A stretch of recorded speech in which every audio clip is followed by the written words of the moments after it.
Anda mungkin merasakan bahwa kecemasan mengganggu kedamaian batin Anda, bahwa pikiran Anda tidak pernah berhenti, dan bahwa Anda terjebak dalam pola pikir yang tidak memberikan kesempatan untuk beristirahat. Hari ini, saya ingin menyampaikan sebuah pesan yang mendesak, karena setiap hari yang Anda biarkan kecemasan menguasai hidup Anda kehilangan kesempatan untuk meraih kebebasan dan hidup dalam ketenangan. Para filsuf Stoik, seperti Marcus Aurelius, Seneca, dan Epictetus, telah meninggalkan pelajaran yang sangat berharga. Jika Anda menerapkannya, Anda dapat mengubah cara Anda menghadapi ketakutan, ketidakpastian, dan tekanan sehari-hari. Ini bukan sekadar ungkapan sederhana, melainkan strategi praktis yang melatih Anda untuk mengambil kembali kendali atas pikiran dan perasaan Anda. Tetaplah bersama kami hingga akhir, karena ajaran-ajaran Stoik ini tidak hanya akan memberikan kejelasan, tetapi juga alat konkret untuk mengatasi kecemasan dan membangun ketenangan yang begitu kokoh sehingga tidak ada yang dapat meruntuhkannya. Sebelum kita memulai, saya ingin Anda melakukan sesuatu yang penting.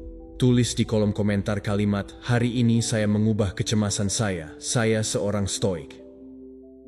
Lakukan dengan keyakinan, karena ini bukan sekadar komentar, tetapi pernyataan kuat yang akan terukir dalam bawah sadar Anda. Setiap kata yang Anda tulis adalah sebuah perjanjian dengan diri sendiri, sebuah komitmen bahwa hari ini Anda melangkah dengan tegas menuju ketenangan dan kebebasan batin. Jangan tunda, tulis kalimat itu dan rasakan sebagai keputusan yang menandai perubahan signifikan dalam hidup Anda.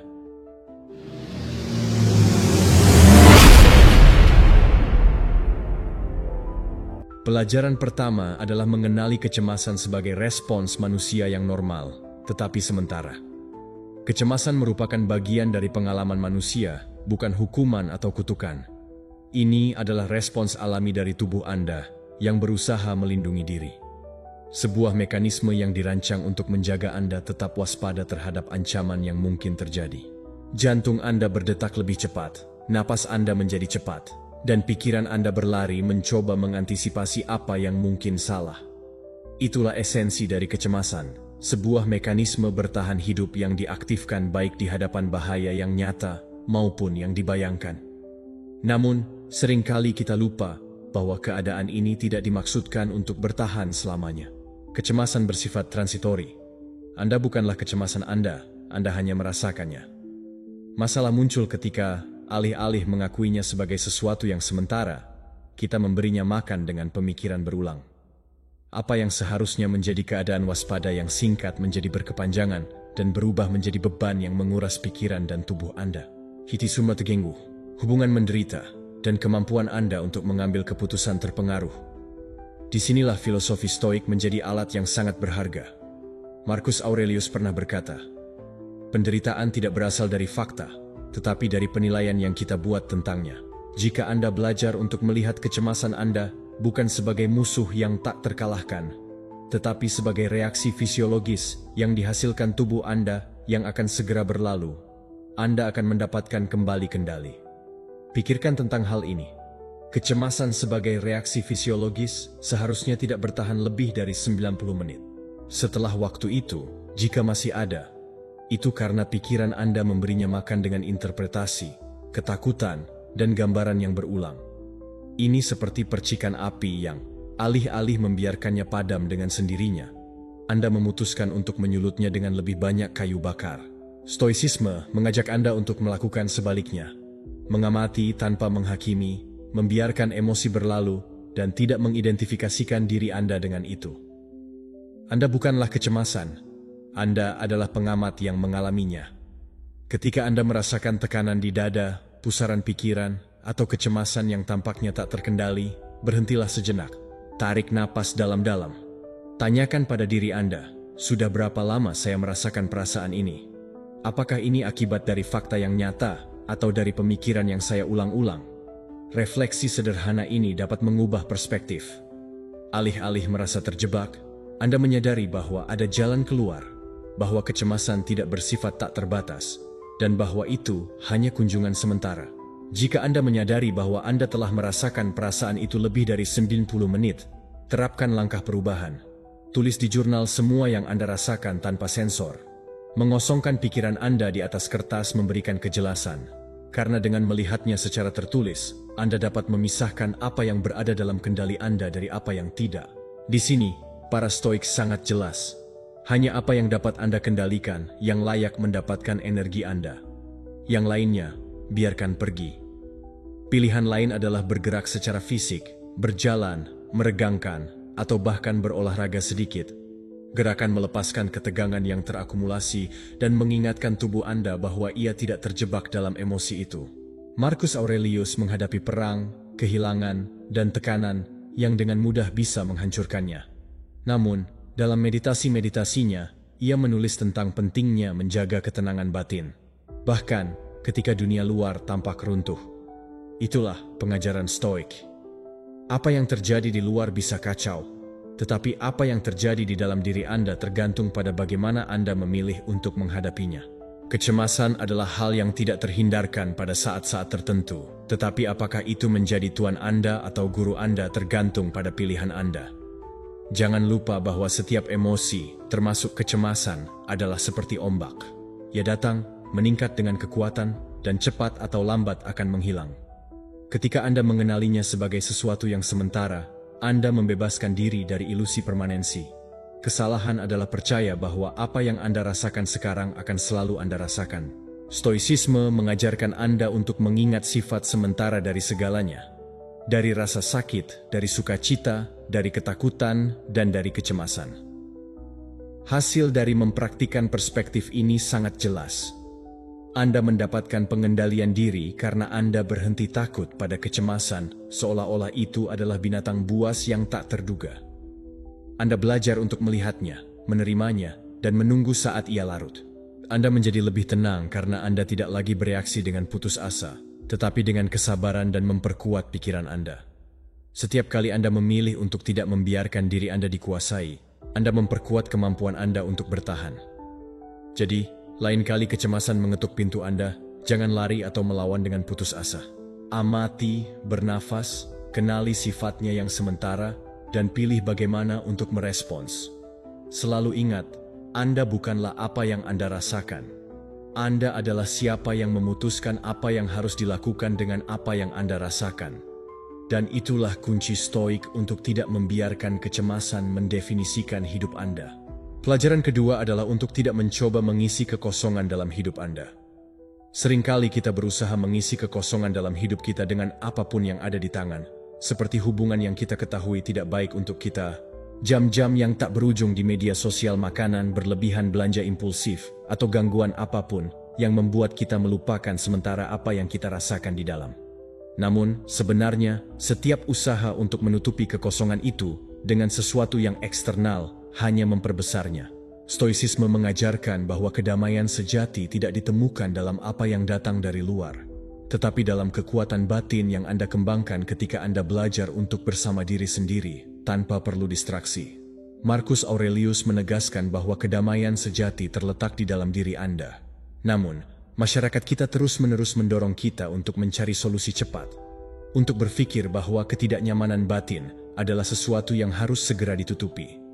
Ketika Anda menerima bahwa Anda bisa bersama diri sendiri dalam keheningan, tanpa berlari menuju pelarian, Anda mulai mengalami kebebasan emosional untuk tidak bergantung pada apapun yang eksternal untuk merasa damai. Kekosongan yang Anda coba isi bukanlah musuh Anda, itu adalah sinyal. Itu adalah pikiran Anda yang memberitahu Anda untuk berhenti dan mengamati. Itu adalah tubuh Anda yang mengingatkan Anda bahwa Anda perlu memperhatikan apa yang ada di dalam daripada terus melarikan diri ke yang dangkal. Ketika Anda memilih untuk menghadapi ketidaknyamanan itu, alih-alih menutupinya, Anda menyadari bahwa itu tidak semenakutkan yang terlihat. Anda menemukan bahwa keheningan bisa menjadi sekutu, sebuah ruang kejelasan di mana jawaban muncul, yang tidak pernah datang ketika Anda sedang terganggu. Pikirkan berapa kali Anda mencari hubungan hanya untuk tidak merasa kesepian, dan akhirnya merasa lebih kosong karena orang tersebut tidak bisa memberikan apa yang Anda sendiri tidak memberikan kepada diri Anda. Seperti pada malam-malam ketika Anda berlindung dalam serial yang tak berujung, atau di media sosial, hanya untuk merasa keesokan harinya, bahwa Anda telah menyia-nyiakan waktu, dan bahwa kekosongan itu masih ada. Masalahnya tidak pernah ada di dunia luar, tetapi dalam tidak belajar untuk melihat ke dalam. Stoicisme mengingatkan kita bahwa kita cukup dalam kebersamaan kita sendiri. Epictetus berkata, "Tidak ada yang bebas jika dia tidak menguasai dirinya sendiri."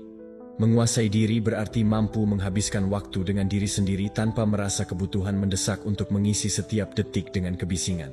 Praktik untuk bersendirian dan tenang adalah latihan yang sama pentingnya seperti latihan fisik, karena memperkuat pikiran dan mengembangkan kemandirian emosional yang tidak bisa diambil oleh siapapun. Mulailah dengan sesuatu yang sederhana. Luangkan antara 5 hingga 10 menit setiap hari untuk sendirian tanpa distraksi. Matikan ponsel, matikan televisi, dan duduklah dalam keheningan. Pada awalnya, Anda akan merasakan ketidaknyamanan, seolah ada sesuatu di dalam diri Anda yang ingin melarikan diri. Tetaplah, bernafas dalam-dalam dan amati pikiran Anda tanpa menghakimi. Tanyakan pada diri Anda dengan jujur, apa yang sedang saya coba tutupi dengan distraksi? Apakah itu kesepian? Apakah itu ketakutan? Apakah itu kecemasan? Dalam pengamatan itu lahir kejelasan dan dengan itu kemungkinan untuk menyembuhkan dari dalam. Ini bukan tentang menekan kekosongan Anda, tetapi tentang memahaminya. Jika Anda merasa kurang cinta, akui bahwa Anda harus terlebih dahulu menumbuhkannya dalam diri Anda. Jika Anda merasa kurang tujuan, berikan diri Anda ruang untuk menjelajahi bakat dan nilai-nilai Anda. Jika yang kurang adalah ketenangan, belajar untuk berlatih penerimaan daripada perlawanan. Kekosongan berhenti menjadi musuh ketika Anda melihatnya sebagai guru yang menunjukkan apa yang perlu Anda kerjakan. Ilmu pengetahuan juga mengonfirmasi ini. Praktik kesendirian yang sadar dan meditasi mengurangi tingkat kecemasan dan depresi, karena mengajarkan Anda untuk tidak melarikan diri dari emosi, tetapi untuk mengintegrasikannya. Berada dalam keheningan mengaktifkan area otak yang terkait dengan refleksi diri dan kreativitas, memberikan Anda alat untuk melihat masalah Anda dari perspektif lain. Pada akhirnya, apa yang tampak sebagai kekosongan menjadi ruang subur untuk tumbuh. Ketika Anda menerima untuk bersama diri sendiri, Anda menemukan bahwa Anda tidak memerlukan distraksi yang merugikan atau hubungan yang beracun untuk merasa lengkap. Anda mulai menikmati kebersamaan dengan diri sendiri, merasa lebih ringan dan damai. Kemandirian emosional itu memberikan Anda kekuatan.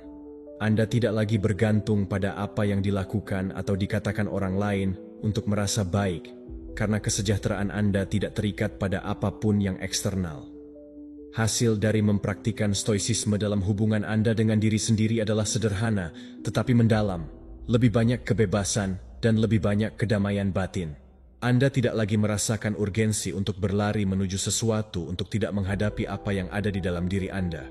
Karena Anda belajar bahwa keheningan dan ketenangan juga bisa menjadi rumah.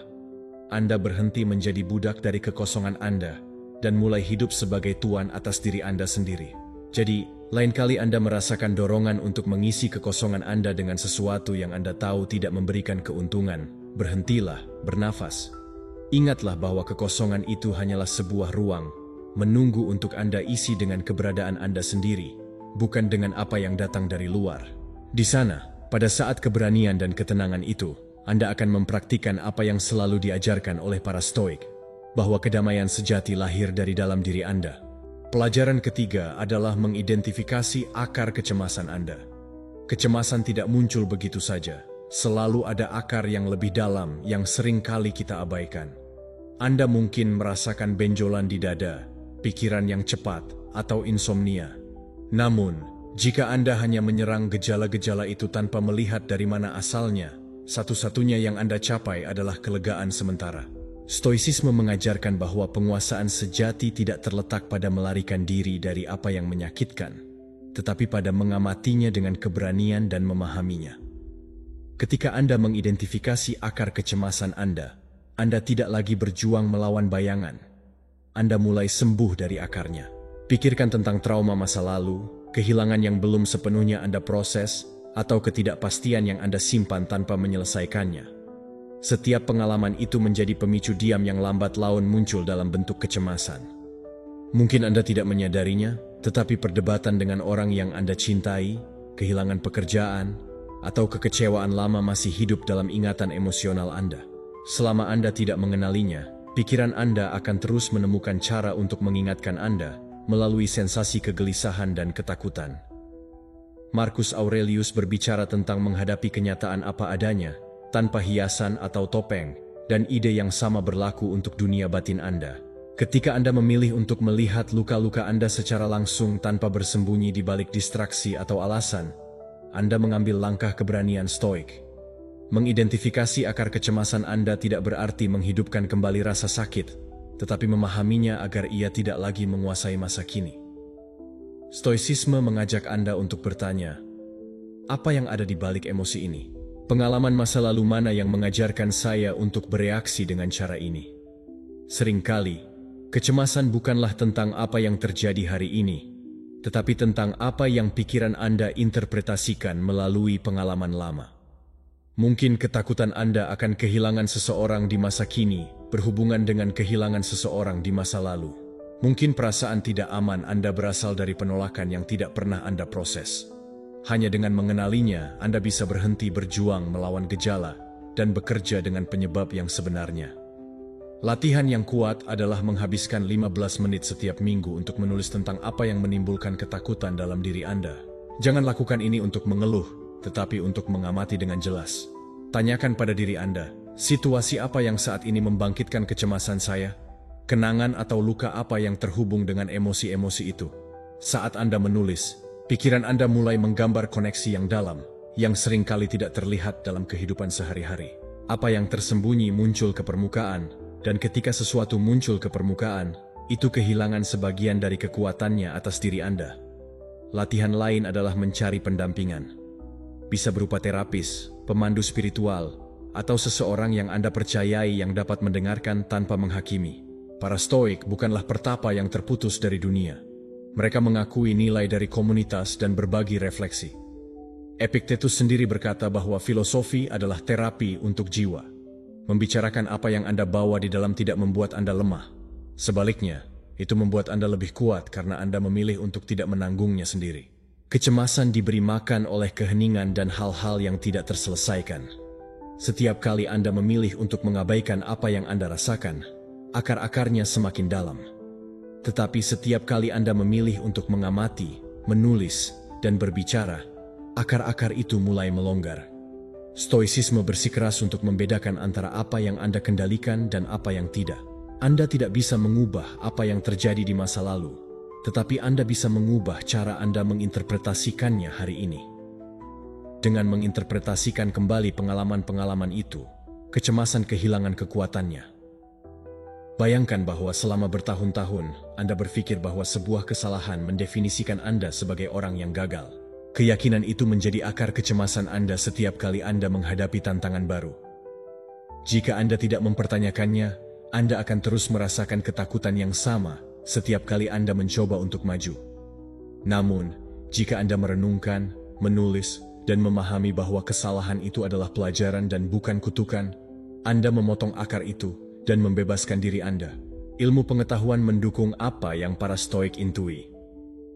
Terapi kognitif perilaku, misalnya, menunjukkan bahwa mengidentifikasi dan mengubah pemikiran berdasarkan pengalaman masa lalu secara signifikan mengurangi gejala kecemasan.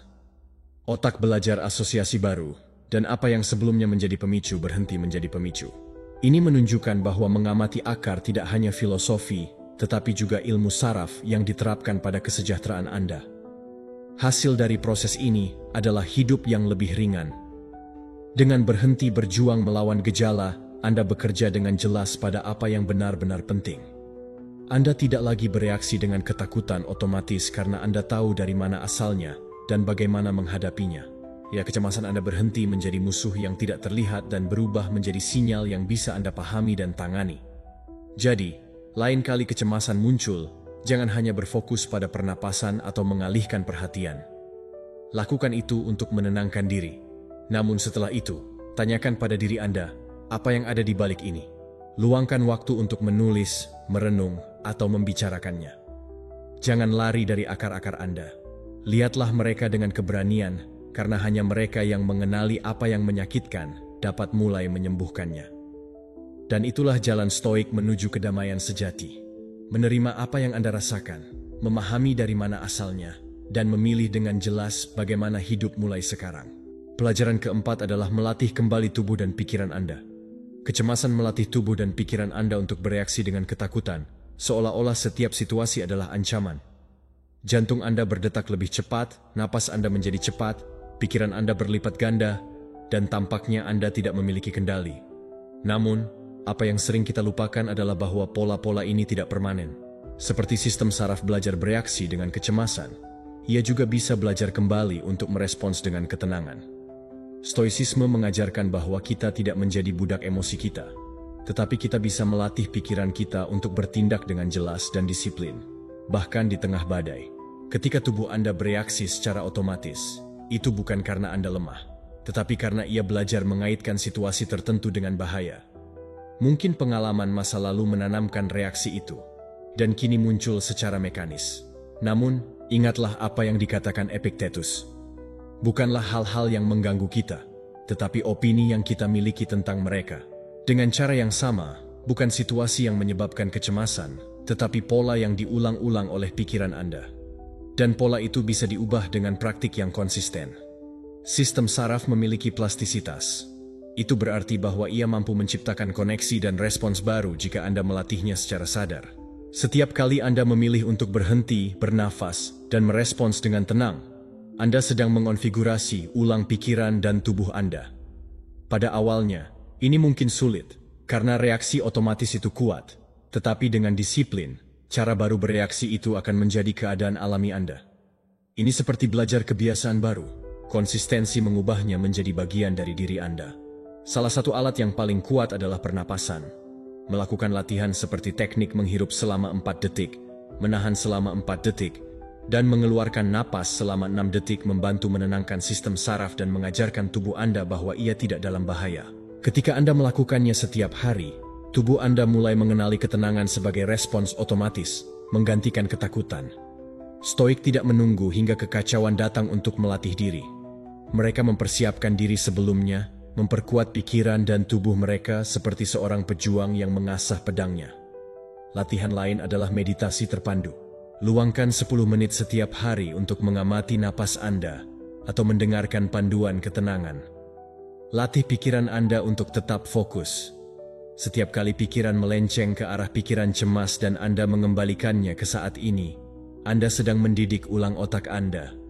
Ini seperti mengatakan, kita tidak akan melarikan diri, kita tidak akan membayangkan bencana, kita akan tetap di sini di saat ini. Seiring waktu, respons alaminya terhadap stres berubah. Visualisasi juga merupakan sumber daya yang kuat. Bayangkan skenario tenang, seperti hutan yang sepi atau pantai saat matahari terbenam. Dengan memvisualisasikan secara detail warna, suara, dan sensasi, sistem saraf Anda merespons seolah-olah Anda benar-benar ada di sana. Jika Anda mempraktikkan ini setiap hari, pikiran Anda menciptakan arsip internal ketenangan yang dapat Anda akses saat Anda membutuhkannya. Alih-alih bereaksi dengan kecemasan, tubuh Anda mengingat bagaimana rasanya berada dalam kedamaian. Stoicisme bersikeras bahwa disiplin harian adalah kunci transformasi. Marcus Aurelius menulis dalam meditasi-meditasinya untuk mengingatkan dirinya sendiri tentang bagaimana ia harus bertindak di hadapan kesulitan. Tindakan pengulangan itu adalah yang Anda butuhkan untuk melatih kembali tubuh dan pikiran Anda. Tidak cukup hanya melakukannya sekali. Konsistensi adalah yang mengubah pola-pola ini. Setiap hari yang Anda praktikkan, Anda mengambil langkah lebih dekat menuju versi diri Anda yang baru, lebih tenang, dan lebih kuat. Ilmu pengetahuan mendukung pandangan ini. Studi dalam ilmu saraf menunjukkan bahwa praktik berulang teknik pernapasan, meditasi, atau mindfulness mengurangi aktivasi amigdala, pusat ketakutan di otak, dan memperkuat korteks prefrontal yang bertanggung jawab atas kontrol rasional. Dengan kata lain, dengan pelatihan, Anda secara harfiah mengubah cara otak Anda bereaksi. Situasi yang sebelumnya mengganggu tidak lagi memiliki kekuatan yang sama. Anda tidak lagi bereaksi dengan kepanikan otomatis, tetapi dengan ketenangan yang sadar. Ini tidak berarti bahwa Anda tidak akan pernah merasakan kecemasan lagi, tetapi ketika itu muncul, respons Anda akan berbeda. Anda akan memiliki kontrol yang sebelumnya tampak mustahil karena Anda telah melatih kembali tubuh dan pikiran Anda untuk menjadi sekutu bukannya musuh Anda.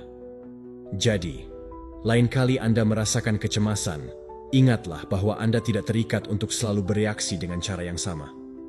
Setiap napas dalam, setiap menit meditasi, setiap visualisasi adalah latihan baru untuk sistem saraf Anda. Lakukan itu setiap hari dengan disiplin, dan segera Anda akan melihat bagaimana respons Anda berubah. Itulah hidup sebagai seorang stoik, memahami bahwa Anda tidak mengendalikan dunia, tetapi Anda bisa mengendalikan bagaimana Anda melatih pikiran dan tubuh Anda untuk menghadapinya. Pelajaran kelima adalah menghindari pelarian yang memberi makan kecemasan. Ketika kecemasan muncul, yang paling mudah adalah mencari pelarian cepat. Makanan berlebihan, alkohol, jam-jam di media sosial, atau gangguan apapun yang membuat Anda melupakan apa yang Anda rasakan. Dan ya, mungkin itu berhasil untuk saat ini. Tetapi apa yang tidak Anda lihat adalah bahwa setiap pelarian itu memberi makan masalah bukannya menyelesaikannya. Ini seperti mencoba memadamkan api dengan menambahkannya bensin. Anda merasakan kelegaan singkat, tetapi api itu membesar dengan lebih kuat.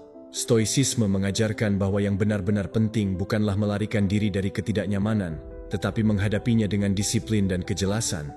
Epictetus berkata bahwa tidak ada yang bebas jika tidak menguasai dirinya sendiri.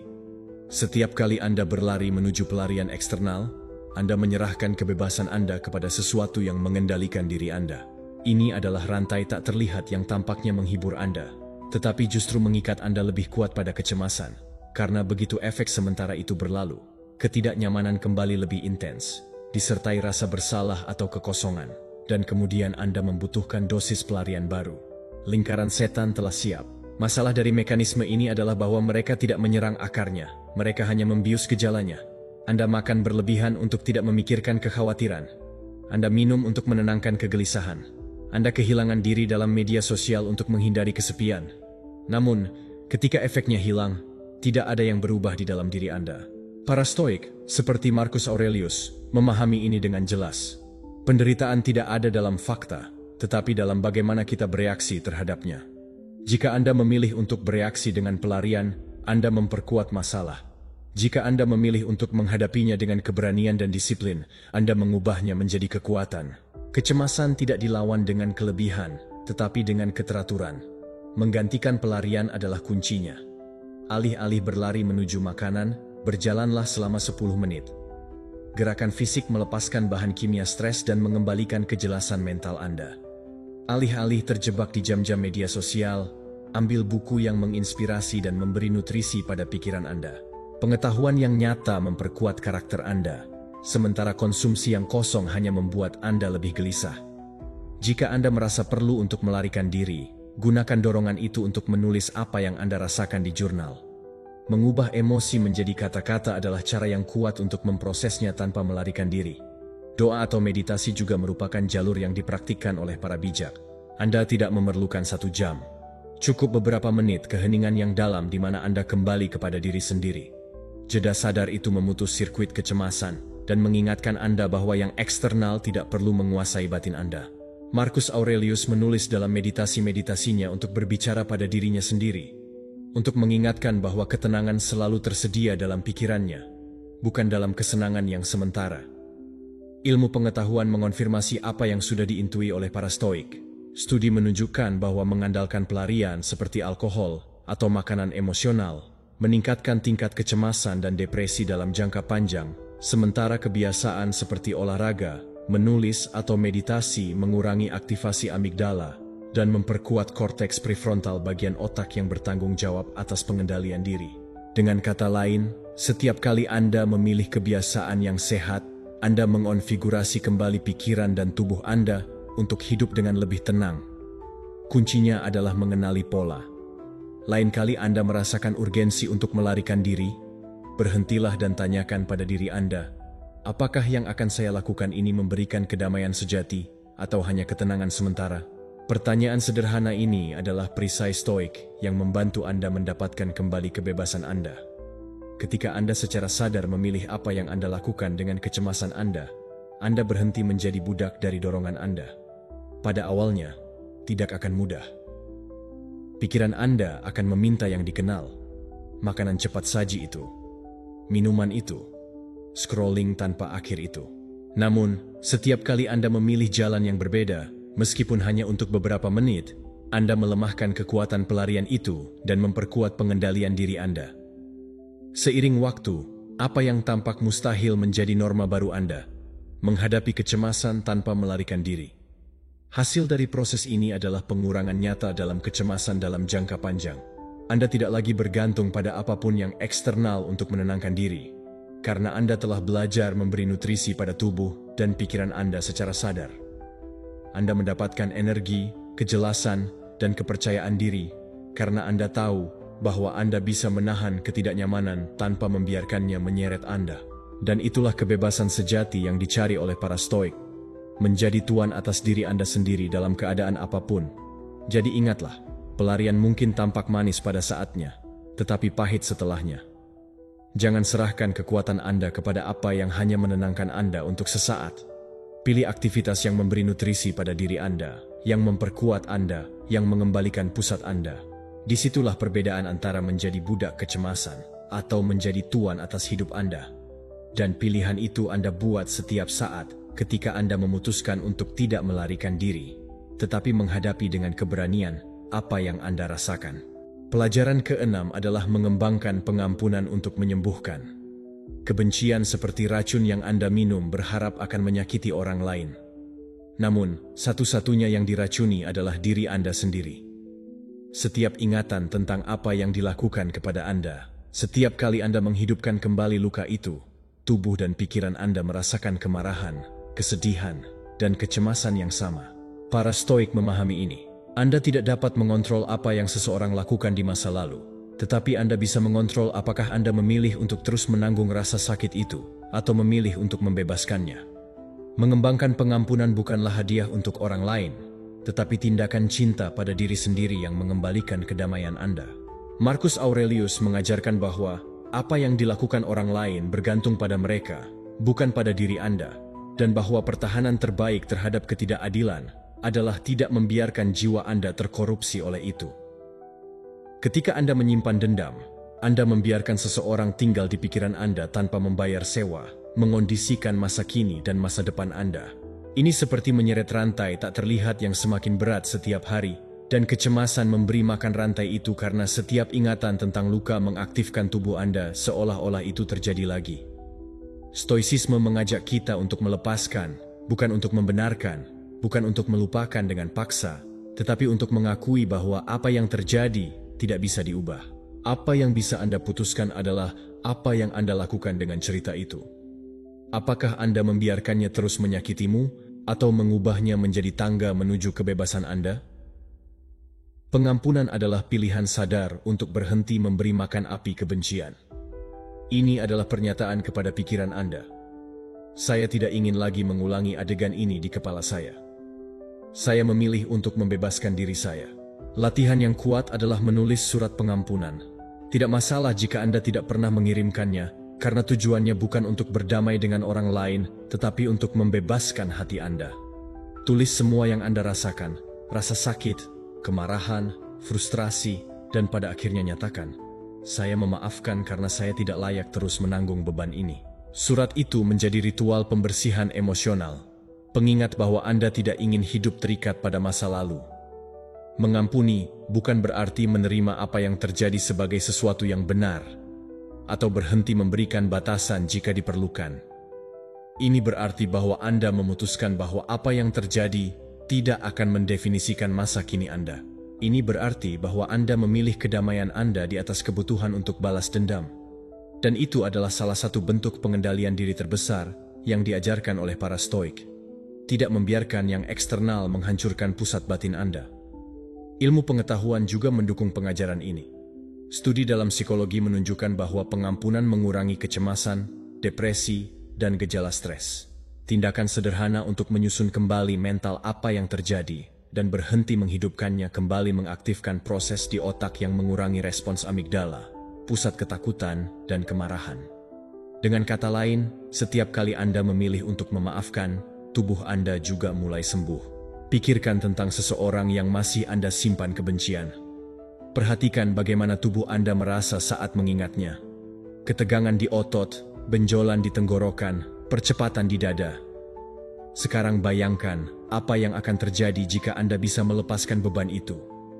Jika saat memikirkan orang itu Anda tidak merasakan sakit, tetapi ketidakpedulian atau bahkan belas kasih.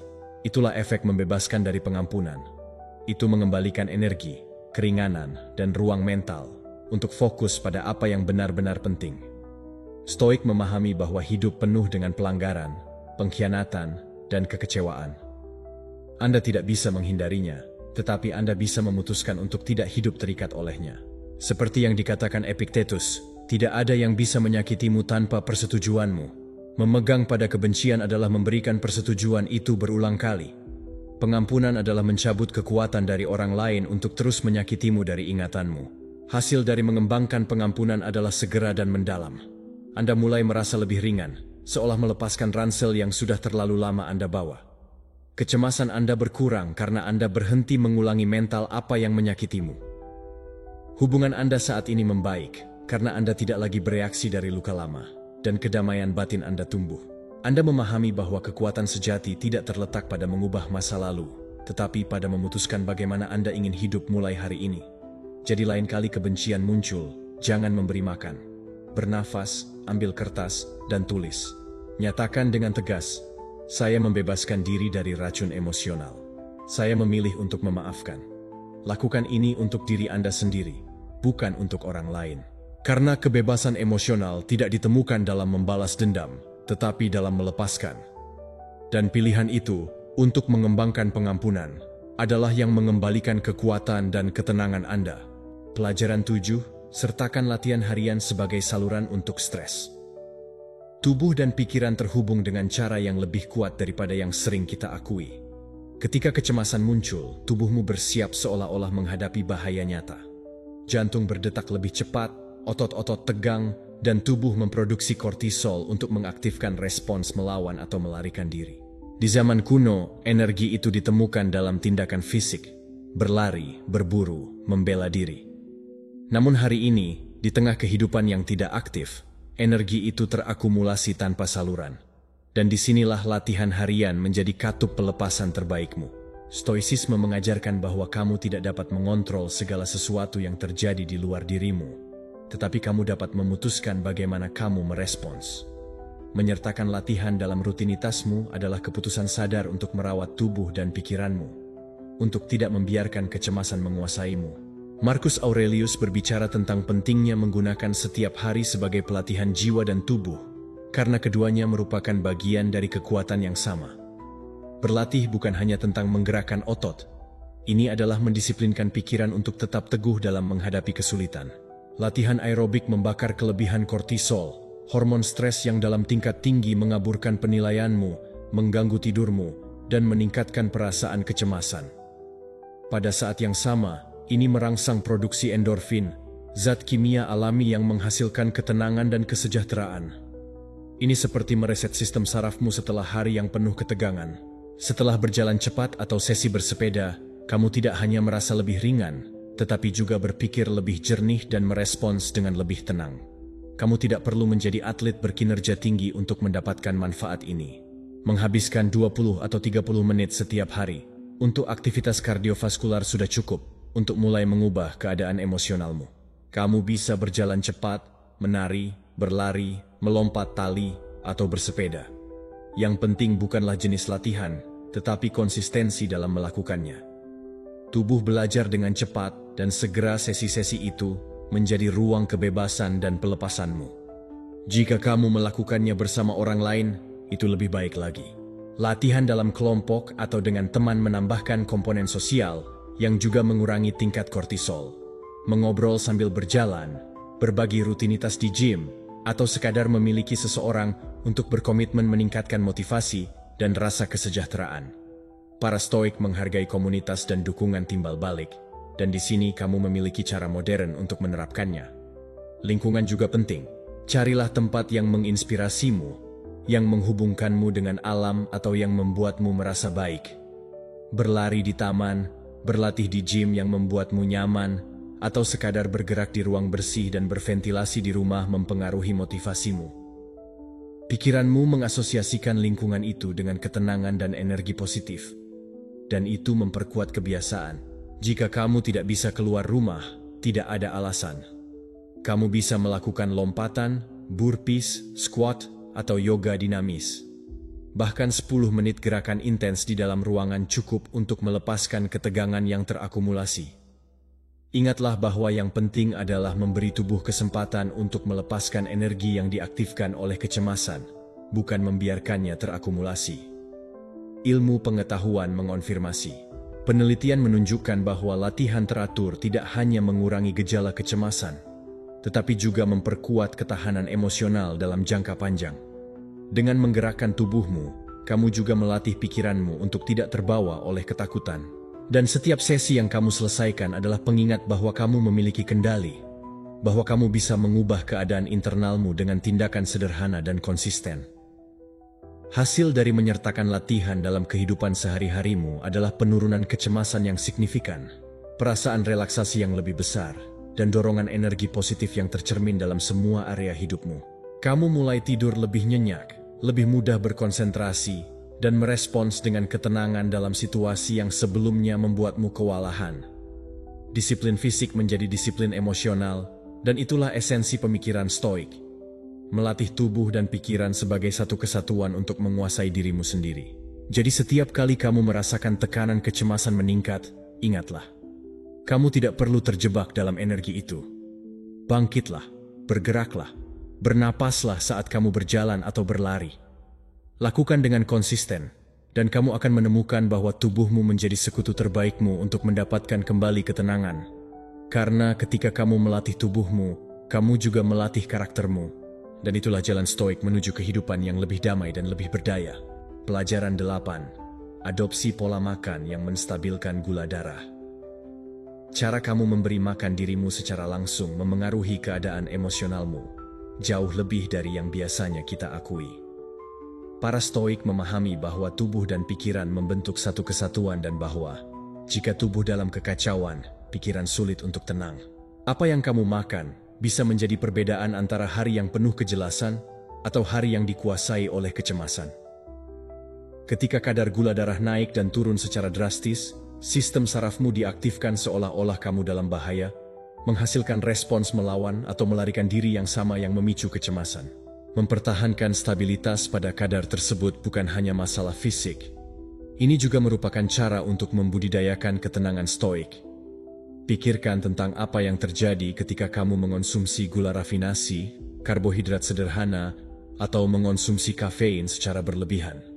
Pada awalnya kamu merasakan lonjakan energi, tetapi tidak lama kemudian datanglah penurunan. Penurunan itu bukan hanya kelelahan, itu juga bisa memicu gejala kecemasan, kegugupan, iritabilitas, dan pikiran yang cepat. Ini adalah lingkaran yang terulang terus-menerus, meninggalkan pikiranmu dalam keadaan bergetar terus-menerus. Para Stoik, meskipun tidak berbicara tentang gula dalam istilah modern, tetap menekankan pentingnya temperance, untuk tidak membiarkan kesenangan seketika menguasai akalmu. Dan disinilah disiplin makan dengan sadar masuk. Menghindari ekstrim adalah kunci. Ketika kamu memilih untuk mengurangi atau menghilangkan makanan yang tidak menstabilkan gula darahmu, seperti gorengan, alkohol, atau jumlah kopi yang besar, kamu melindungi keseimbangan emosionalmu. Ini mungkin tampak sebagai pengorbanan, tetapi sebenarnya adalah tindakan kebebasan. Ini adalah pernyataan untuk tubuhmu. Saya tidak akan menjadi budak dari gratifikasi seketika. Saya memilih apa yang memperkuat ketenanganku. Keputusan harian itu sangat stoik. Kabar baiknya adalah ada juga makanan yang bertindak sebagai sekutu untuk pikiranmu.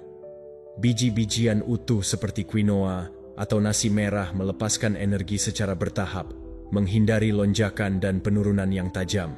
Rumput laut memberikan mineral yang mengatur sistem saraf. Blueberry dan coklat hitam menawarkan antioksidan yang melindungi otak dari stres, dan kacang kenari kaya omega-3 membantu menstabilkan suasana hati. Bahkan secangkir teh chamomile dapat menjadi ritual sederhana untuk mengingatkan dirimu bahwa ketenangan dapat dibangun dari dalam. Kebiasaan praktis adalah makan camilan kecil sepanjang hari, seperti segenggam almond dengan berry. Ini bukan tentang makan terus-menerus, tetapi menjaga tingkat energimu tetap stabil agar pikiranmu tidak jatuh ke dalam keadaan alarm yang memicu kecemasan. Stabilitas gula adalah stabilitas emosi. Dan setiap pilihan makanan yang sadar menjadi investasi dalam ketenangan mentalmu. Air juga merupakan faktor kunci. Minum cukup air murni membantu tubuhmu memproses dan menghilangkan hormon stres. Seringkali, perasaan kecemasan meningkat karena dehidrasi tanpa kita sadari. Segelas air sederhana mungkin menjadi alat yang lebih efektif daripada secangkir kopi untuk mendapatkan kembali kejernihan. Ilmu pengetahuan mendukung apa yang diajarkan praktik stoik. Penelitian menunjukkan bahwa kadar glukosa rendah terkait dengan peningkatan iritabilitas dan kesulitan dalam mengontrol impuls. Pada saat yang sama, diet seimbang dengan omega-3, biji-bijian utuh, dan antioksidan berhubungan dengan regulasi emosional yang lebih baik dan risiko kecemasan kronis yang lebih rendah. Dengan kata lain, apa yang kamu pilih untuk diletakkan di piringmu memiliki kekuatan untuk melatih pikiranmu dengan cara yang sama seperti yang kamu lakukan dengan pernapasan atau disiplin harian. Marcus Aurelius menulis bahwa kita harus hidup sesuai dengan alam. Sebagian dari harmoni itu adalah menghormati apa yang benar-benar dibutuhkan tubuhmu, bukan apa yang diinginkan keinginan seketika. Setiap makanan dapat menjadi tindakan disiplin atau tindakan kekacauan. Setiap pilihan dapat mendekatkanmu pada ketenangan atau membuatmu terperangkap dalam kecemasan. Dan kebebasan ada di tanganmu setiap kali kamu memutuskan apa yang akan kamu makan. Hasil dari mengadopsi pola makan yang menstabilkan gula darahmu adalah pikiran yang lebih jernih, energi yang lebih konstan, dan pengurangan yang signifikan dalam episode kecemasan. Ini bukan sihir, ini adalah sains dan filosofi yang bekerja bersama. Seiring waktu, kamu berhenti merasa didominasi oleh naik turunnya emosi, dan mulai mengalami ketenangan seseorang yang hidup selaras dengan tubuh dan akal sehatnya. Jadi, lain kali kamu memilih makananmu, ingatlah bahwa kamu tidak hanya memberi makan tubuhmu, kamu juga memberi makan pikiranmu. Tanyakan pada dirimu, apakah ini mendekatkanku pada ketenangan atau menjauhkanku darinya? Dan dengan memilih apa yang memberdayakan dan menstabilkanmu, kamu akan mempraktikkan temperance stoik yang sejati, mengubah pola makanmu menjadi alat kekuatan batin. Pelajaran 9. Latih penulisan ekspresif untuk melepaskan emosi. Kecemasan terakumulasi seperti tekanan tak terlihat di dalam dirimu, dan jika tidak diekspresikan, akhirnya meledak dalam bentuk pikiran berulang, insomnia, atau iritabilitas. Stoicisme mengajarkan bahwa kamu tidak boleh menekan emosi, tetapi juga tidak membiarkan mereka menguasaimu. Kuncinya adalah mengamati, memahami, dan memberinya saluran yang tepat. Penulisan ekspresif adalah alat yang kuat untuk mencapainya, karena mengubah yang tidak berwujud menjadi kata-kata, yang membingungkan menjadi kejelasan, yang berat menjadi sesuatu yang lebih ringan. Ini adalah latihan yang tidak hanya membebaskan, tetapi juga melatihmu untuk mengenali dirimu sendiri dan mengembangkan penguasaan atas dunia batinmu. Ketika kamu menulis tanpa sensor, kamu memberi izin pada pikiranmu untuk mengosongkan apa yang membebani. Ini bukan tentang terdengar baik atau memiliki koherensi yang sempurna, tetapi tentang membiarkan semua yang terakumulasi mengalir. Ketakutan, frustrasi, kekhawatiran yang tidak rasional. Dengan meletakkannya di atas kertas, energi itu berhenti berputar tanpa kendali di dalam dirimu. Apa yang tampak seperti monster berkurang karena sekarang kamu bisa mengamatinya dari jarak. Seperti yang dikatakan Marcus Aurelius dalam meditasinya, menulis adalah berbicara dengan dirimu sendiri untuk merapikan pikiran. Kesalahan paling umum adalah berdiam diri terhadap apa yang kamu rasakan. Kamu berpikir bahwa jika mengabaikannya, itu akan lenyap, tetapi apa yang kamu abaikan justru tumbuh. Pikiran terus mencari jalan keluar, dan semakin kamu menekan, semakin kuat ketegangan terakumulasi. Penulisan ekspresif berfungsi sebagai katup pelepas. Ambil buku catatan, perangkat, apapun yang ada di tanganmu, dan cukup tulis tanpa berhenti, tanpa memikirkan tata bahasa, tanpa menghakimi. Ini adalah dialog jujur dengan dirimu sendiri, yang tidak mencari persetujuan, hanya pembebasan. Cobalah. Lain kali kamu merasakan kecemasan, duduklah dan tulis selama 10 menit semua yang terlintas di pikiranmu. Bahkan, jika itu gelap, bahkan jika terdengar tidak rasional, tidak masalah, biarkan itu keluar. Di akhir kamu akan merasakan napasmu tenang dan pikiran-pikiran itu kehilangan intensitasnya. Apa yang sebelumnya tampak seperti badai kini menjadi hujan ringan. Kejelasan datang bukan karena masalah menghilang, tetapi karena kamu berhenti memikulnya sendirian di pikiranmu.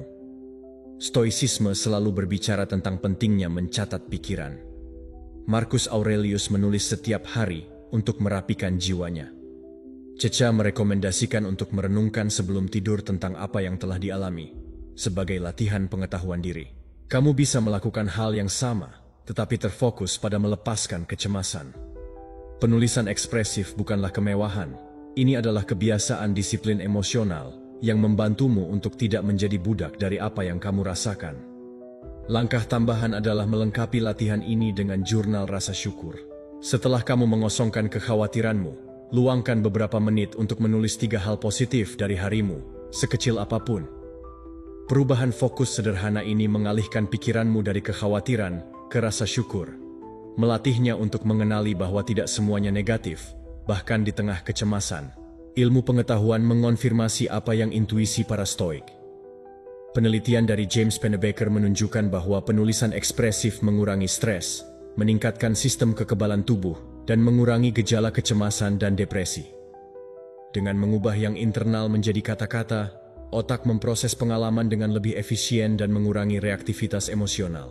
Ini bukan sihir, tetapi memberi pikiranmu saluran konkret untuk memproses apa yang sebelumnya terjebak. Bayangkan bagaimana hidupmu akan jika, alih-alih terjebak dalam pikiranmu, kamu tahu bahwa kamu memiliki metode untuk melepaskannya setiap kali muncul. Penulisan menjadi tempat perlindunganmu dan alatmu. Setiap halaman yang ditulis adalah langkah menuju ketenangan. Setiap kata yang dibebaskan adalah 1 gram kecemasan yang lebih sedikit yang kamu pikul. Perlahan-lahan, kamu melatih pikiranmu untuk tidak terisi, tetapi untuk mengekspresikan diri dengan bebas dan mendapatkan kembali keteraturan. Hasil dari mempraktikkan kebiasaan ini adalah segera mengurangi tekanan emosional, kejernihan mental, dan perasaan ringan yang mengubah harimu. Dan dalam jangka panjang, kamu membudidayakan hubungan yang lebih sehat dengan dirimu sendiri. Karena kamu belajar mendengarkan, memahami, dan tidak menghakimi dirimu. Kecemasan berhenti menjadi monster yang mengejarmu, dan berubah menjadi sinyal yang kamu tahu bagaimana menghadapinya dengan bijak. Jadi, lain kali kecemasan muncul, jangan abaikan atau tenggelamkan dengan distraksi. Duduklah, tulislah, bebaskanlah. Jadikan penulisan ekspresif sebagai praktik harianmu, ruang disiplin dan kebebasanmu. Dan ingatlah, seperti yang diajarkan para Stoik, kamu tidak dapat mengontrol apa yang terjadi di luar, tetapi kamu bisa memutuskan bagaimana merapikan apa yang terjadi di dalam. Pilihan itu ada di tanganmu, dan setiap kata yang ditulis adalah kemenangan atas kekacauan batin.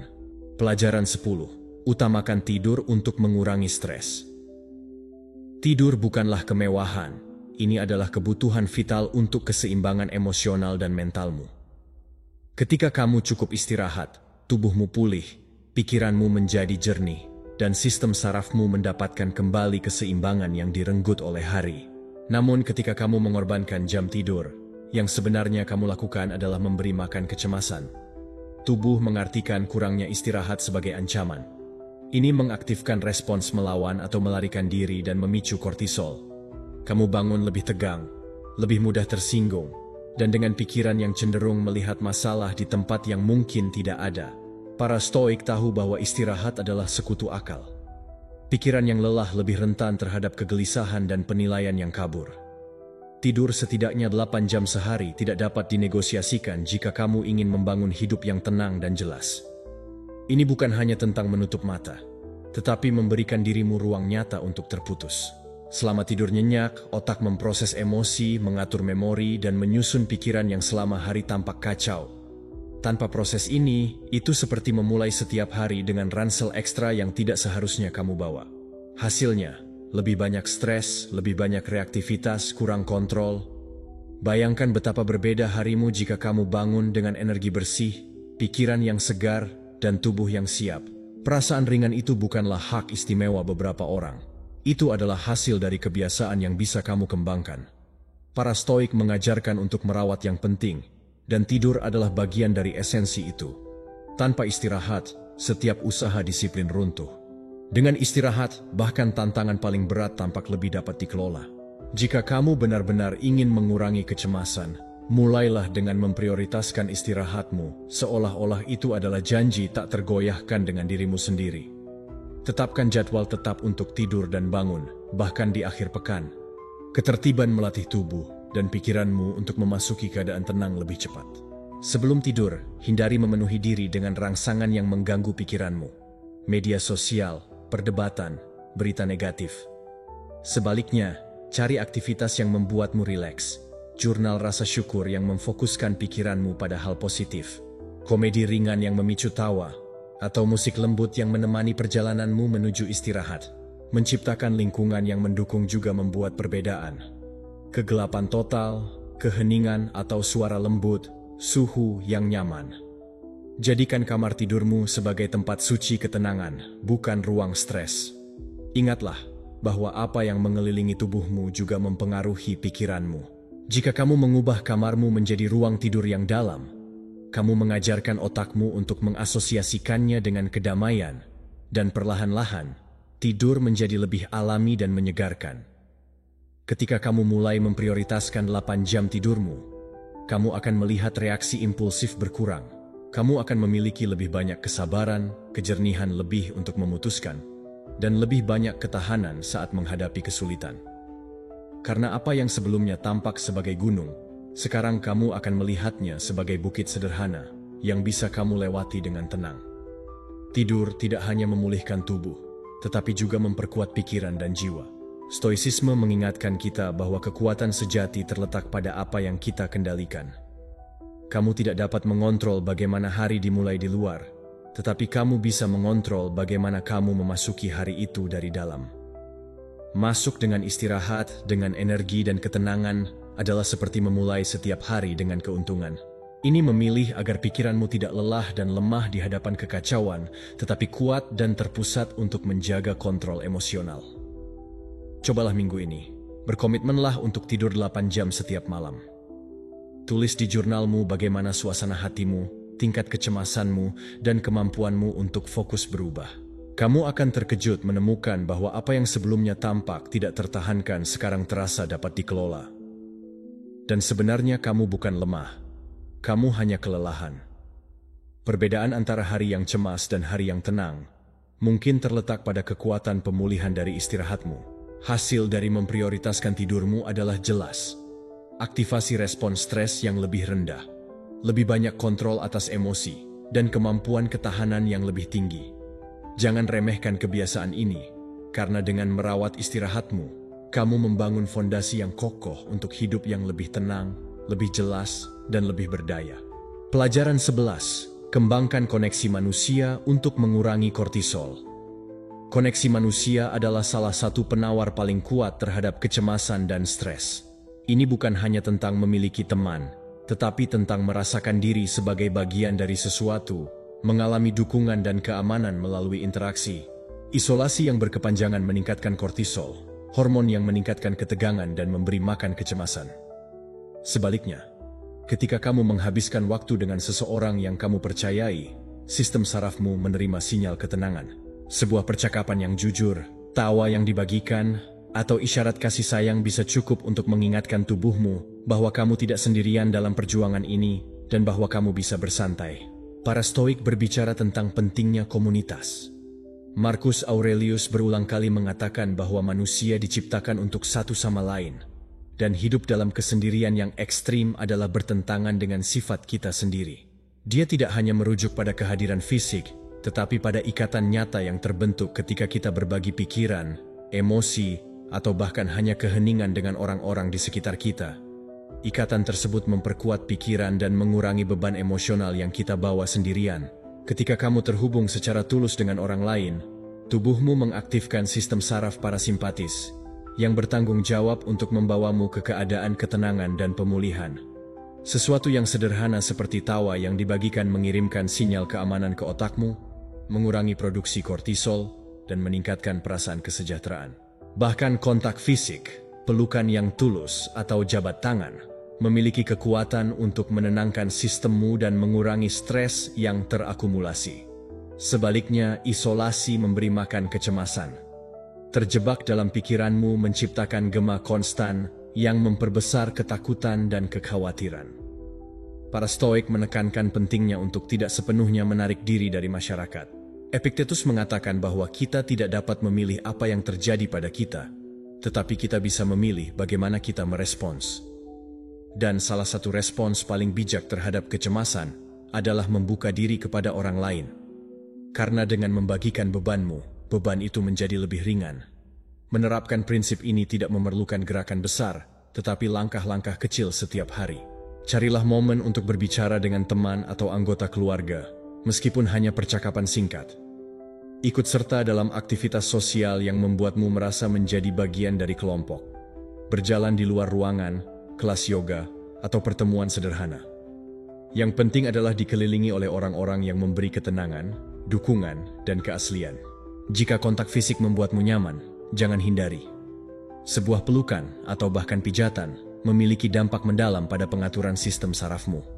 Jika kamu merasa tidak nyaman, ada alternatif seperti menggunakan alat relaksasi fisik, seperti bantal pijat atau teknik pernapasan bersama. Tawa adalah alat lain yang sering diremehkan. Menonton komedi, menghadiri acara lucu, atau sekadar menikmati momen humor dengan teman dapat segera mengurangi ketegangan yang terakumulasi. Tertawa adalah sinyal keamanan yang memberitahu tubuhmu bahwa semuanya baik-baik saja, bahwa tidak ada bahaya, dan itu secara otomatis mengurangi produksi kortisol. Dari perspektif stoik, mengembangkan koneksi ini tidak berarti bergantung secara emosional pada orang lain untuk merasakan kedamaian. Ini berarti mengakui bahwa menjadi bagian dari jaringan dukungan memperkuat akal, karakter, dan ketenanganmu. Ini bukan tentang melarikan diri dari kesendirian, tetapi tentang menyeimbangkannya dengan kekayaan berbagi momen dengan orang lain. Orang bijak menemukan nilai baik dalam introspeksi maupun komunitas, karena ia tahu bahwa keduanya diperlukan untuk hidup seimbang. Cobalah minggu ini. Alih-alih terjebak dalam kecemasanmu, ambil inisiatif untuk menghubungi seseorang yang kamu percayai. Bisa berupa panggilan, kopi, berjalan-jalan, atau sekadar pesan tulus. Amati bagaimana keadaan internalmu berubah setelah kontak tersebut. Kemungkinan besar, kamu akan merasa lebih ringan, lebih tenang, dan dengan pikiran yang lebih jelas. Hasil dari mengembangkan koneksi manusia terlihat jelas. Kecemasan yang lebih rendah, pengurangan kadar kortisol, dan perasaan keamanan interior yang nyata. Ketika kamu memahami bahwa kamu tidak perlu menghadapi hidup sendirian, kamu mendapatkan kembali kekuatan dan ketenangan. Stoicisme tidak mempromosikan kesendirian sebagai isolasi, tetapi sebagai kemandirian emosional. Dan kemandirian itu berkembang lebih baik ketika diimbangi dengan kekayaan koneksi manusia. Pesannya sederhana. Jangan remehkan kekuatan sebuah percakapan, tawa, atau isyarat kasih sayang. Pengalaman ini tidak hanya memberi makan jiwamu, mereka juga menenangkan tubuh dan pikiranmu. Dan setiap kali kamu memilih untuk terhubung, kamu juga memilih untuk mengurangi kecemasanmu dan mendapatkan kembali kendali atas hidupmu dari ketenangan. Pelajaran 12. Hancurkan ego untuk membebaskan kedamaian emosionalmu. Ego adalah seperti topeng yang membuatmu hidup dalam ketakutan konstan akan penilaian, penolakan, atau kegagalan.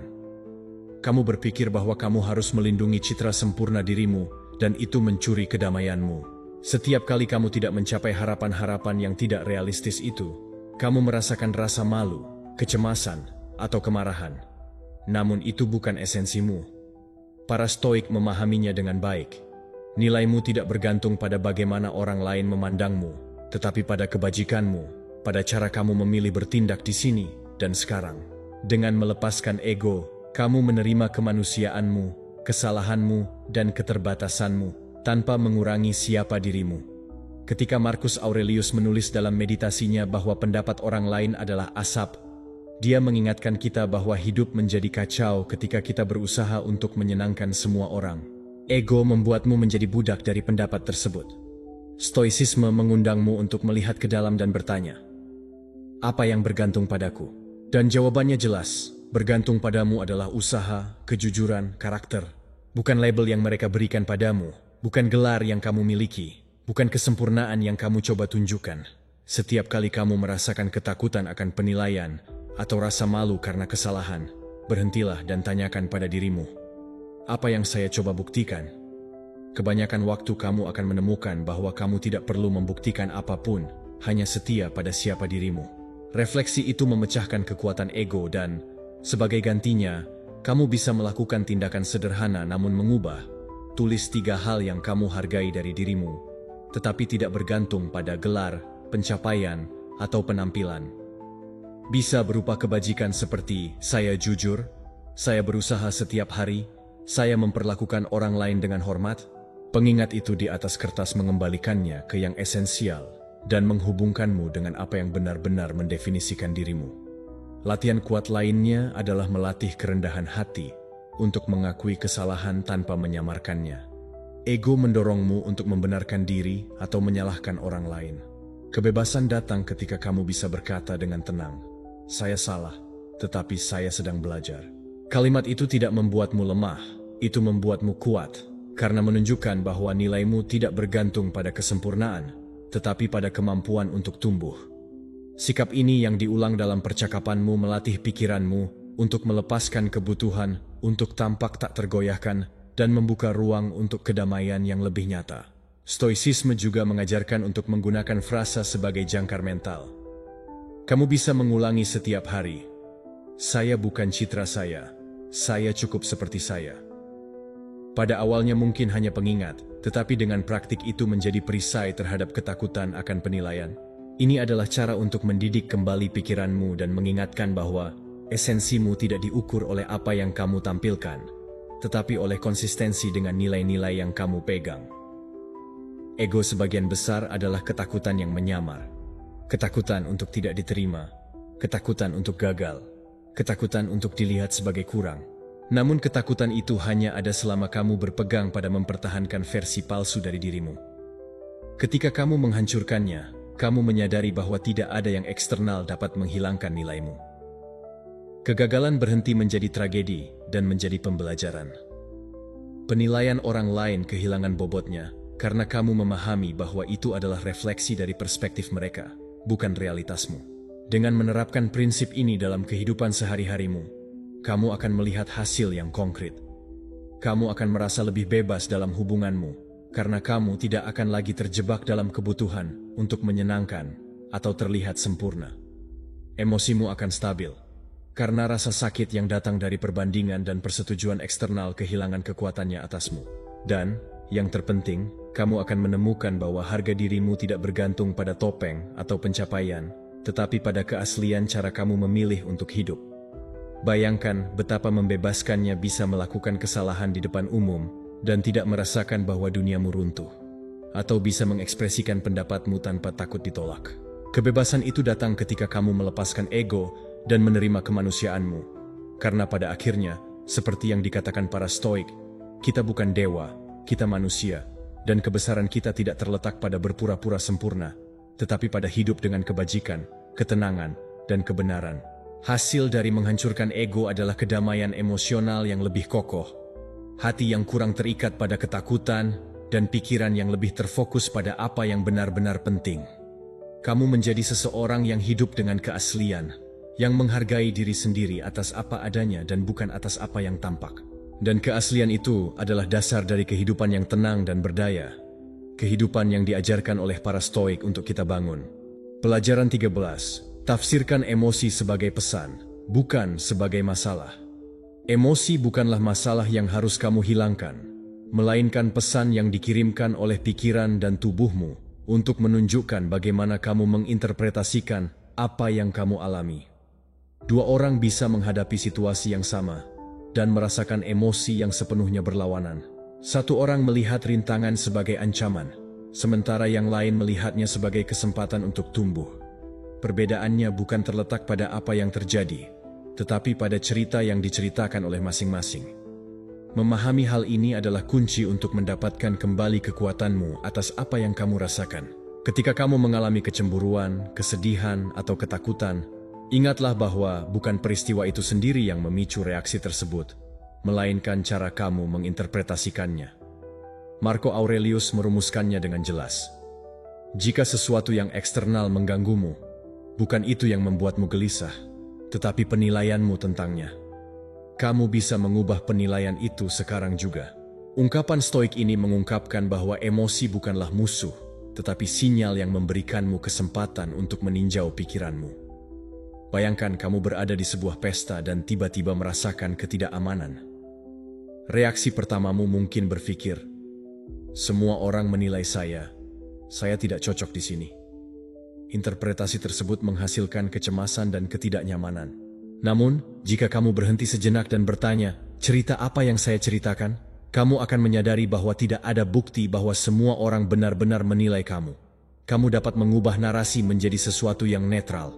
Saya di sini untuk menikmati, bukan untuk mengesankan. Dan perubahan sederhana itu mengubah emosimu dari kecemasan menjadi ketenangan. Melatih latihan ini membutuhkan disiplin, tetapi seiring waktu, ini menjadi kebiasaan yang membebaskan. Mulailah dengan mencatat emosi. Setiap hari, tuliskan emosi paling intens yang kamu rasakan dan tanyakan pada dirimu, pemikiran atau interpretasi apa yang menghasilkan emosi tersebut. Kamu akan melihat bahwa di balik kemarahan seringkali terdapat interpretasi ketidakadilan. Di balik kecemburuan terdapat pikiran kekurangan. Di balik kesedihan terdapat narasi kehilangan. Dengan mengidentifikasinya, kamu tidak lagi menjadi budak dari emosi tersebut, karena kamu dapat mempertanyakan dan mengubahnya. Stoicisme selalu menekankan pentingnya penilaian. Epictetus mengatakannya dengan tegas, bukanlah hal-hal yang mengganggu kita, melainkan pendapat yang kita miliki tentang hal-hal tersebut. Pengajaran ini adalah undangan untuk melihat ke dalam diri dan memahami bahwa realitas eksternal mungkin sama bagi semua orang, tetapi dunia internalmu bergantung pada bagaimana kamu memilih untuk melihatnya. Ketika kamu menginternalisasi ini, kamu berhenti merasa sebagai korban keadaan dan mendapatkan kembali kendali atas pengalamanmu.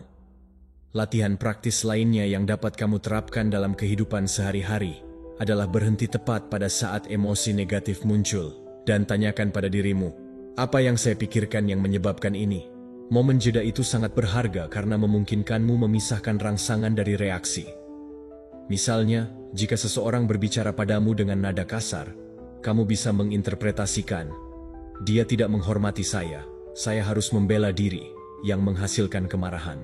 Namun kamu juga bisa menginterpretasikannya sebagai, mungkin dia sedang mengalami hari yang buruk, ini tidak ada hubungannya dengan saya.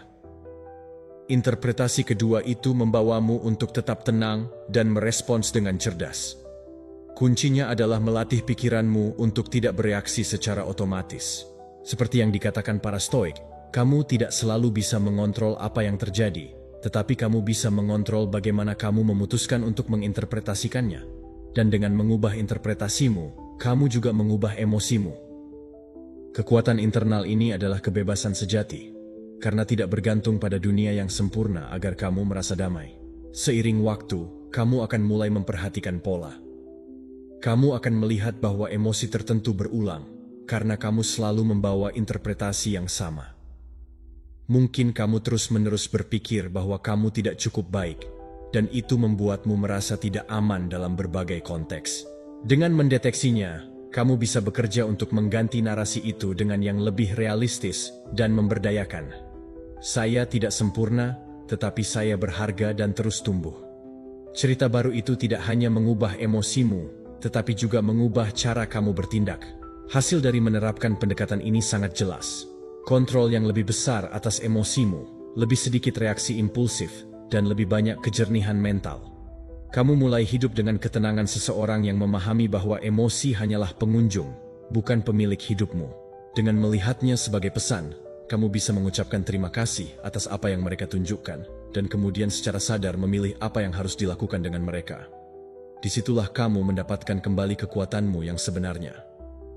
Menguasai emosimu bukan berarti berhenti merasakan, tetapi belajar menginterpretasikan pesannya dengan bijaksana. Itu berarti mendengarkan apa yang mereka katakan tanpa membiarkan mereka memutuskan untukmu. Ketika kamu memahami bahwa emosimu muncul dari penilaianmu dan bahwa penilaian tersebut bisa diubah, hidupmu akan berubah. Kamu mendapatkan kebebasan, ketenangan, dan kemampuan untuk merespons dengan bijaksana alih-alih bereaksi impulsif. Itulah kekuatan stoicisme yang diterapkan dalam kehidupan sehari-harimu.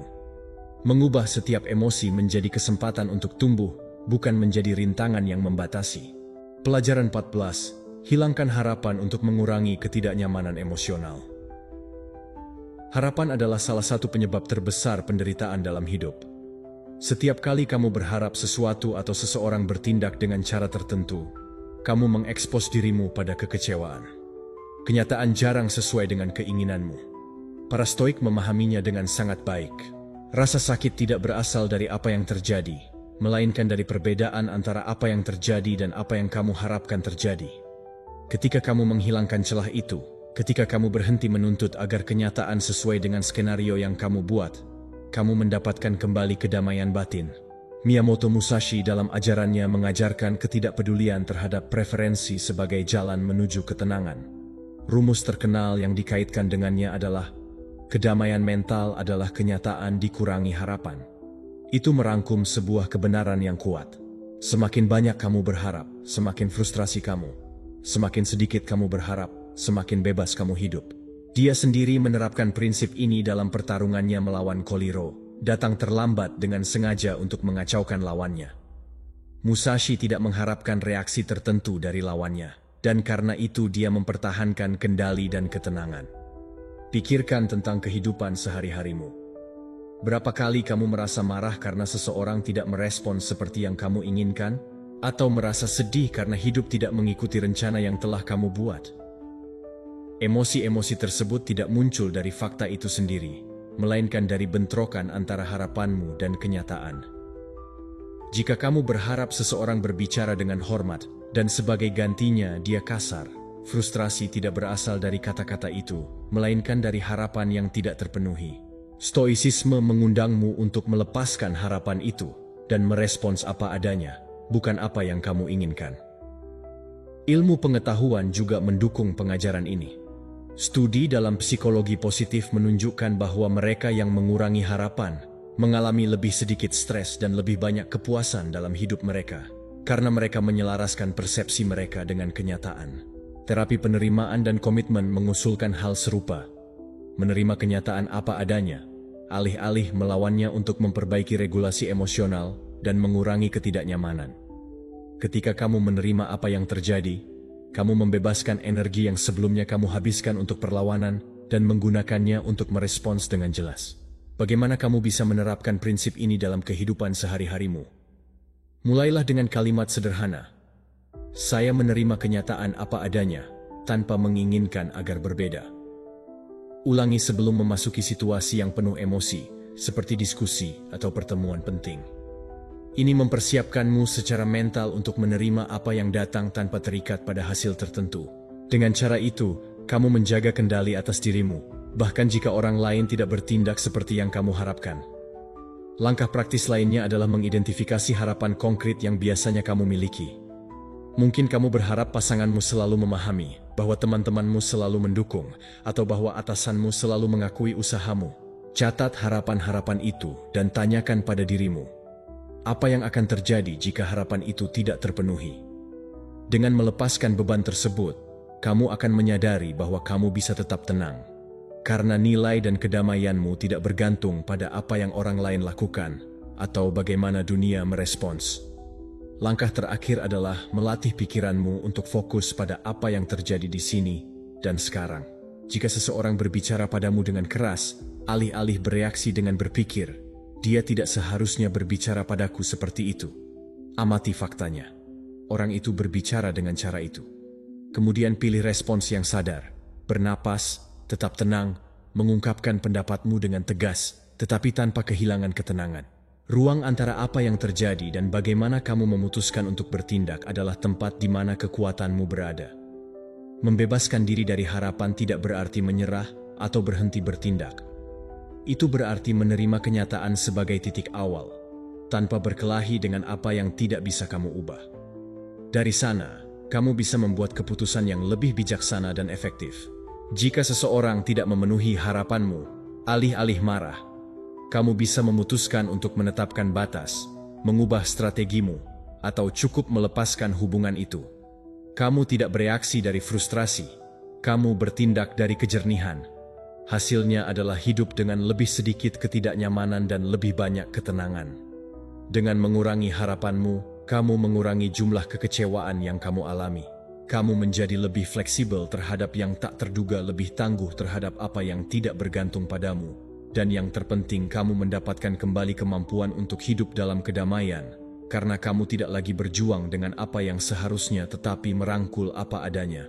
Itulah kebebasan sejati yang diundang oleh para Stoik untuk dipraktikan. Melepaskan rantai harapan untuk hidup dengan tenang, kekuatan, dan kejernihan. Pelajaran 15. Kejar stabilitas mental sebagai jalan yang berkelanjutan. Stabilitas mental bukanlah titik yang kamu capai dan selesai, tetapi jalan yang kamu pilih untuk dilalui setiap hari. Para Stoik memahami ini dengan baik. Penguasaan pikiran dibangun dalam kehidupan sehari-hari, dalam keputusan kecil, dan dalam disiplin yang konstan yang tidak terpengaruh oleh badai emosional. Miyamoto Musashi menyebutnya Fudo, jalan ketidakberpindahan mental, dan dia mempraktikannya tidak hanya dalam duel pedang, tetapi dalam seluruh hidupnya. Dia memahami bahwa kekuatan sejati bukan terletak pada reaksi yang intens, tetapi pada menjaga pikiran tetap teguh, tanpa menyimpang dari jalan, meskipun kesulitan mengelilinginya. Ketika dia menghadapi duel dengan Kogiro, dia tidak menang hanya karena keterampilannya dengan pedang, tetapi karena stabilitas mentalnya membuatnya tenang sementara lawannya terjebak dalam kecemasan dan ketidaksabaran. Ketentraman batin yang dipelihara hari demi hari adalah apa yang memberinya keuntungan, dan prinsip yang sama dapat diterapkan padamu. Stabilitas mentalmu bisa menjadi senjata terkuatmu menghadapi tantangan apapun. Ilmu pengetahuan modern mendukung ide ini. Studi oleh Dworth dan Selman menunjukkan bahwa disiplin adalah prediktor yang lebih kuat dari kesuksesan daripada bakat atau emosi. Pengulangan kebiasaan yang konstan memperkuat korteks prefrontal, area yang bertanggung jawab atas pengaturan emosi. Davidson dan timnya menunjukkan bahwa meditasi harian, meskipun hanya beberapa menit, mengurangi reaktivitas dan meningkatkan stabilitas emosional. Kesimpulannya jelas, stabilitas mental tidak dibangun secara kebetulan, tetapi dilatih. Bagaimana kamu bisa mulai menempuh jalan ini setiap pagi? Tetapkan rutinitasmu sebagai ritual suci dan ulangi. Stabilitas mental saya adalah prioritas saya. Saya tidak menyimpang dari jalan. Kalimat sederhana yang kuat ini mengingatkanmu bahwa yang paling penting bukanlah apa yang terjadi di luar, tetapi ketenangan yang kamu jaga di dalam. Pilihlah praktik harian yang memperkuat stabilitas itu. 10 menit pernapasan sadar, ruang singkat untuk menulis pikiranmu, atau latihan fisik yang menghubungkanmu dengan tubuhmu. Tidak peduli seberapa sulit harinya, tepati komitmen itu. Disiplin adalah kuncinya. Akan ada saat-saat ketika kamu tidak merasa ingin melakukannya. Saat emosi ingin mendominasi dirimu, disinilah kamu benar-benar berlatih.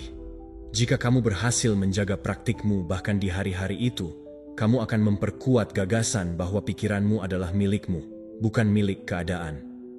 Para Stoik menekankan hal ini. Kamu tidak dapat mengontrol yang eksternal, tetapi kamu bisa mengontrol bagaimana kamu memilih untuk merespons. Dan pilihan yang diulang sekali lagi membangun stabilitas. Luangkan juga waktu setiap minggu untuk mengevaluasi kemajuanmu. Tanyakan pada dirimu, apakah tindakan saya mencerminkan komitmen saya terhadap stabilitas mental? Jika kamu menyadari bahwa kamu menyimpang, jangan menghukum dirimu. Kembali saja ke jalan seperti halnya seorang pejuang yang menyesuaikan pelindungnya setelah terjatuh. Tujuan bukanlah kesempurnaan, tetapi konsistensi. Setiap kembali ke jalan memperkuat karaktermu. Bayangkan bagaimana hidupmu akan berubah seperti itu. Alih-alih membiarkan dirimu terbawa oleh kemarahan, kecemasan, atau euforia, kamu bisa menjaga ketenangan yang stabil. Pertengkaran tidak akan membuatmu kehilangan kendali, masalah tidak akan membuatmu terhenti, dan kemenangan tidak akan mengalihkanmu dari tujuanmu. Kamu akan seperti batu kokoh di tengah badai, seseorang yang tidak bereaksi impulsif, tetapi merespons dengan kejernihan dan strategi. Hasil dari mempraktikkan Fudo dalam hidupmu adalah pikiran yang lebih stabil, hati yang lebih tenang, dan fokus yang lebih jelas terhadap tujuanmu. Kamu berhenti hidup mengikuti emosi dan mulai berjalan dengan tegas menuju apa yang benar-benar penting. Stabilitas mental bukanlah kemewahan, tetapi kebutuhan. Jika kamu ingin hidup dengan kekuatan batin dan kebebasan, ingatlah selalu bahwa jalan ini tidak memiliki akhir, karena setiap hari membawa ujian baru. Tetapi disitulah kebesaran. Setiap hari adalah kesempatan untuk memperkuat pikiranmu, untuk tetap teguh pada tujuanmu, dan untuk mengingat bahwa kedamaianmu tidak bergantung pada yang eksternal, tetapi pada kekuatan yang kamu bangun di dalam dirimu. Itulah kekuatan sejati dari stoicisme yang diterapkan dalam hidupmu. Stabilitas mental sebagai jalan berkelanjutan yang menjadikanmu pemilik dirimu sendiri. Jika kamu sampai di sini, saya ingin kamu menulis kembali di komentar kalimat, "Hari ini saya mengubah kecemasan saya adalah seorang Stoik."